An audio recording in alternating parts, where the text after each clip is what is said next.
Hello and welcome to this edition of the Indiana State Police Public Information Program. I'm your host, Sergeant Dave Burston, Indiana State Police Public Information Officer. For this program, we have something special in store for you, and it involves some training that's happening right now behind me in the old Indianapolis Fire Department fire station. This is the Survive Alive building behind me. The training that's occurring has to do with child safety seats. And what we're going to be doing is speaking to the people, learning about the program that they went through, and what this means to Hoosiers throughout the state. So please stay tuned. We'll be right back with lots more in this program.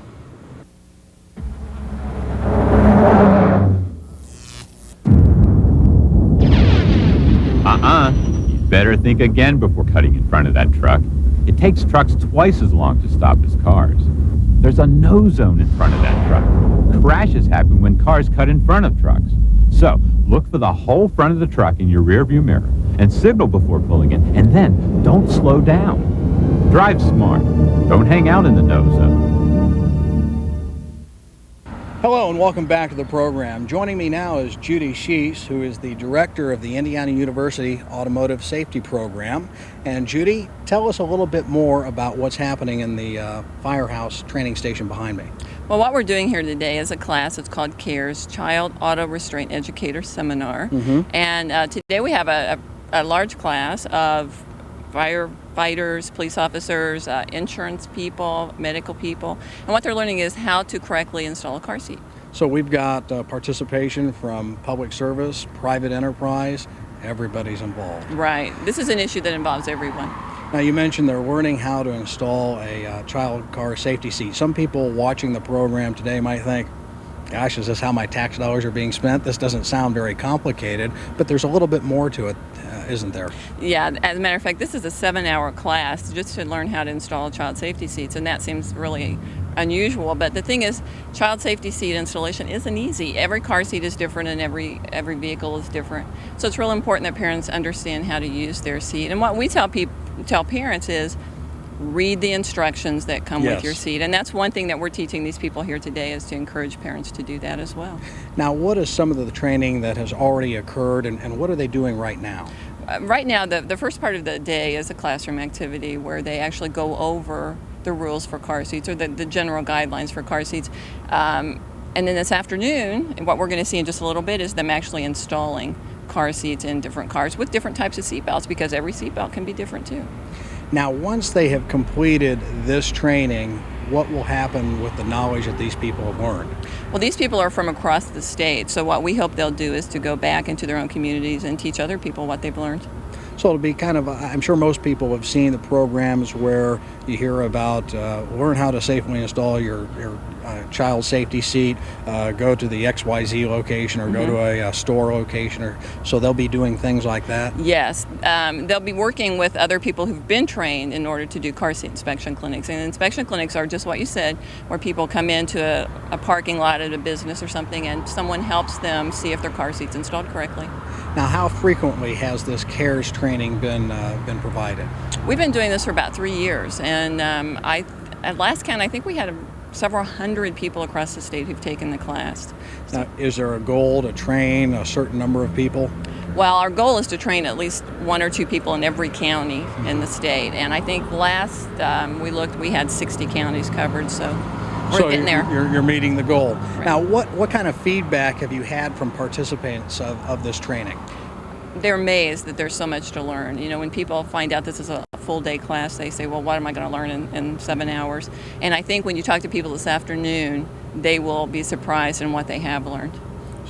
Excellent. So it sounds like there's going to be a lot to be seen, a lot to see, a lot to do. And when these people go back home, will they be in charge of setting up the programs, or is that something that's coordinated out of your office? Well, we help them. You know, this is sort of the first step in them becoming car seat inspectors. This is the basic information they need.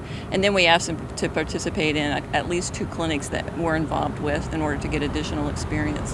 And I think it's important for people to know that, you know, here I am as a state police officer. Some people may think, oh, here's Big Brother looking in on our lives again.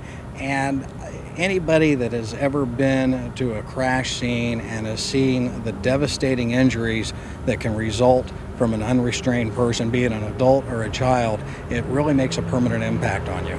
Well, right, and and what parents don't know, and when we do inspection clinics, we have very positive feedback from parents because they don't understand that or realize even that they're using their car seat wrong. And every time it's misused, and usually when we see a car seat, there's not one mistake, there may be two or three. And every time there's a mistake or a misuse, it decreases the effectiveness of the seat, and parents don't realize that. So that's why we're doing this here. And I recall there was a clinic that you had put on a year or so ago with one of our state police public information officers, Ray Poole. And actually at the site, they had a child in a car falling out in the improperly placed child seat actually was falling out of the car. Right. That's where the parent had the child in the seat and thought the seat was installed correctly, but the belt wasn't tight enough and the child just fell right out. So it's very important that, not just to put the child in the seat and forget it, check it and double check it. Certainly. And so our viewers know in that particular incident, Sergeant Ray Poole actually chased the car down because the mother was so distraught when she saw that her child was hanging out. She jumped out of the car and left the car and drive, and off goes the car in the parking lot at about 5-7 miles an hour. And Sergeant Poole chased it down, got the young lady, and her head was just a few inches above the ground. And you were there when this all happened too, weren't you? It was a heart stopper. Yeah. I believe it was. Well, please stay tuned. We're going to take a break right now. When we come back, we're going to be talking to some of the people that have just gone through this training, and we're going to see firsthand what they're learning. Don't go away. We'll be right back. Posing? Say a few words.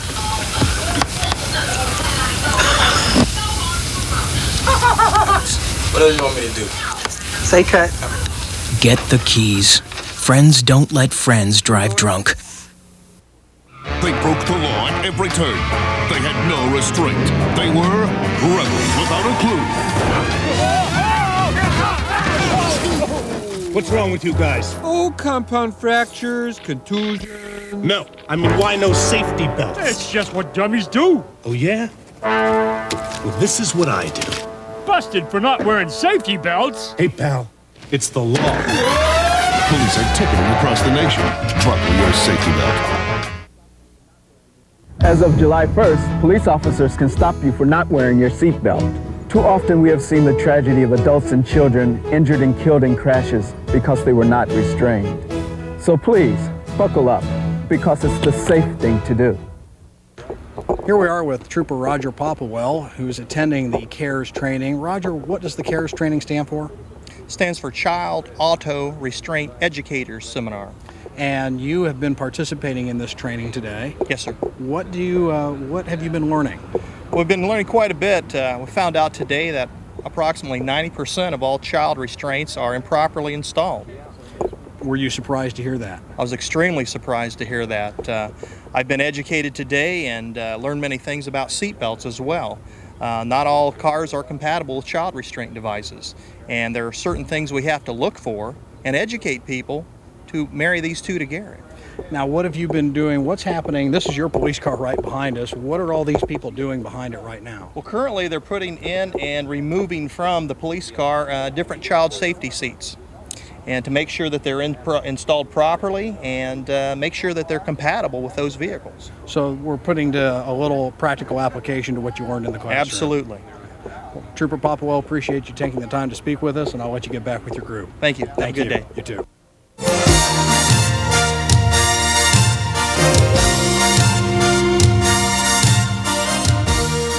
Next, we're going to be speaking with Wayne Hobson. And Wayne, you're with MetLife Insurance, is that correct? Yes, it is, sir.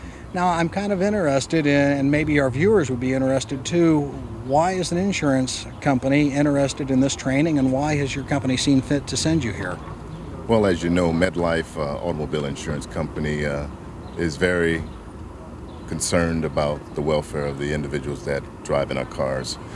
We want to take care of the damages that are done as a result of accidents, but we also want to help individuals do all that they can to prepare themselves for anything that might happen as far as an accident. So you see this kind of training as preventative maintenance? Oh, without a doubt. Helping to keep something bad from happening. Now, as a result of this training, will you be sharing this with other MetLife personnel, or will you be involved in community education programs?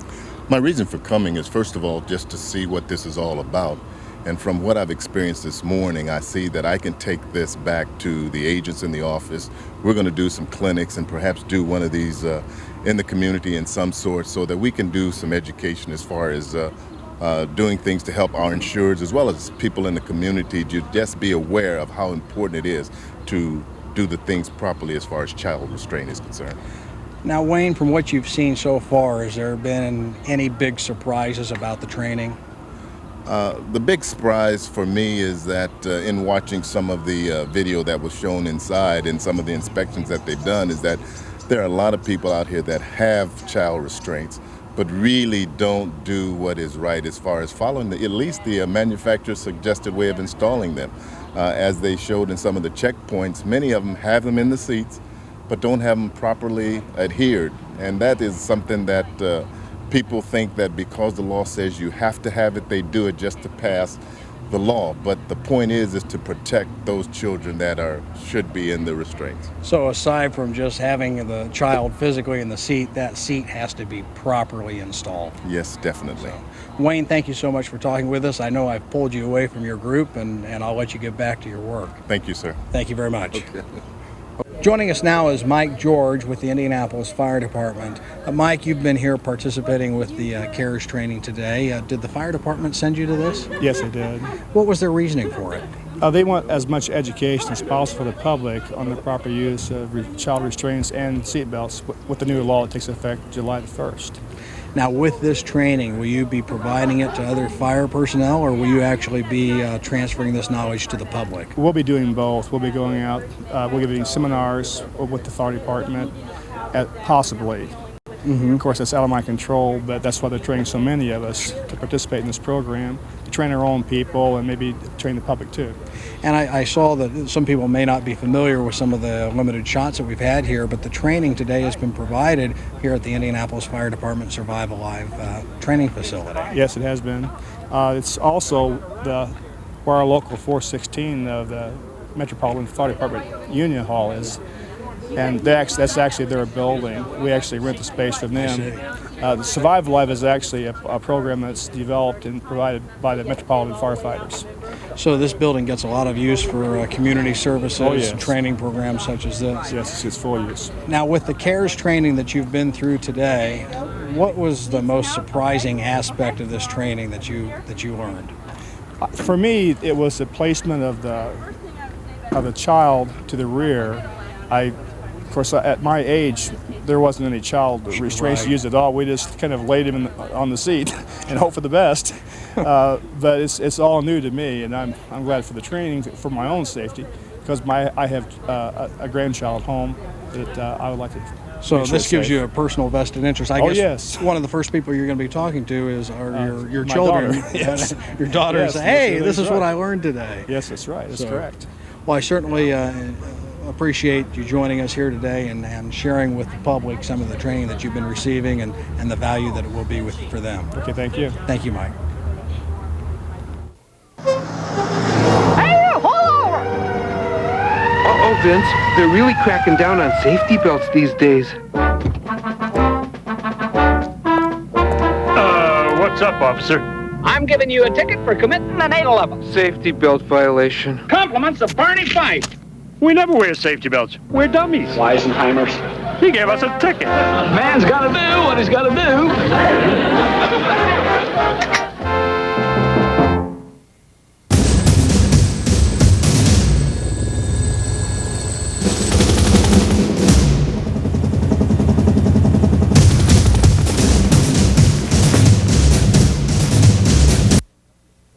These are members of the Bentel family.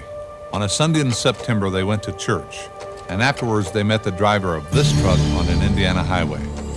He hit their car head-on. One major problem: none of them were wearing seatbelts. This is Michael, here's Megan, this is Cassidy, and Cheryl Bentel. I thought this would only happen to you, but this happened in my family. Wearing a seatbelt in Indiana. Don't take it lightly. As of July 1st, police officers can stop you for not wearing your seatbelt. Too often we have seen the tragedy of adults and children injured and killed in crashes because they were not restrained. So please, buckle up. because it's the safe thing to do. Joining us now is Linda Stroud, a nurse at Methodist Hospital. Now, Linda, you're participating here in the CARES training.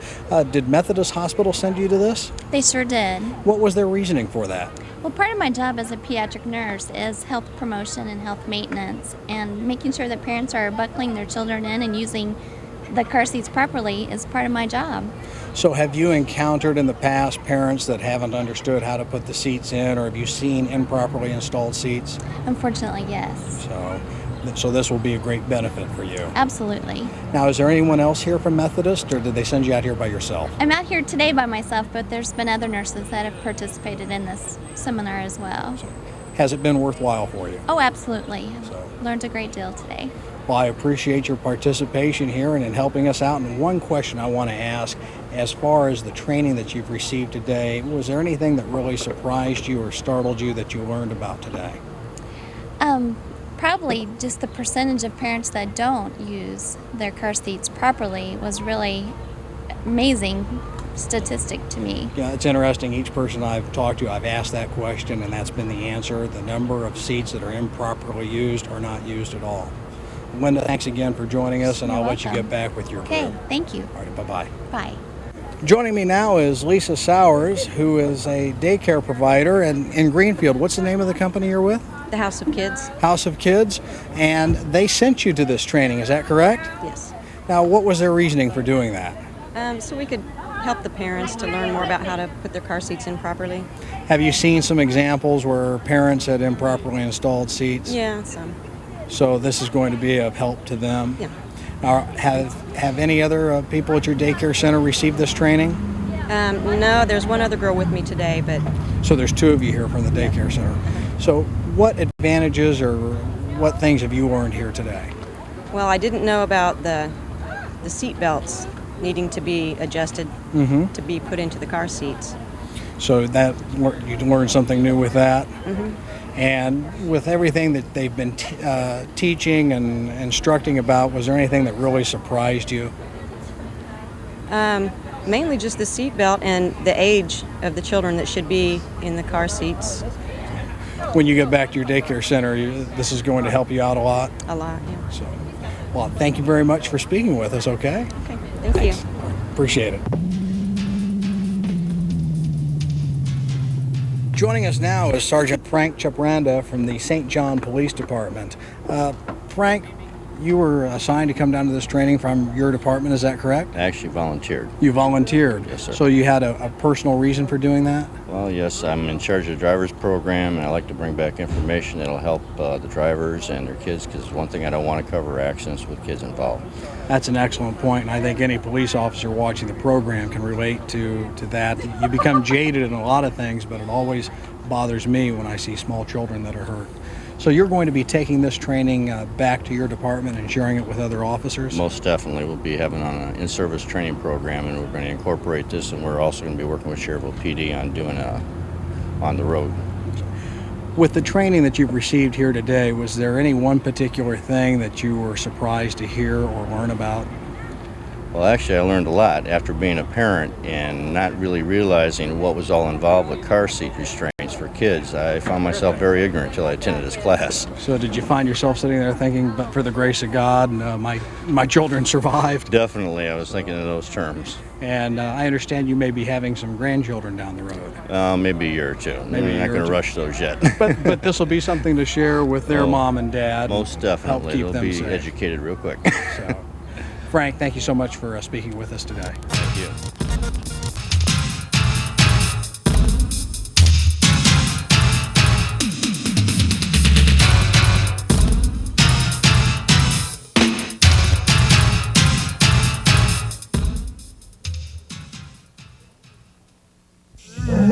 One of the reasons lions roar is to warn threatening bachelor males from other prides to stay away from their young.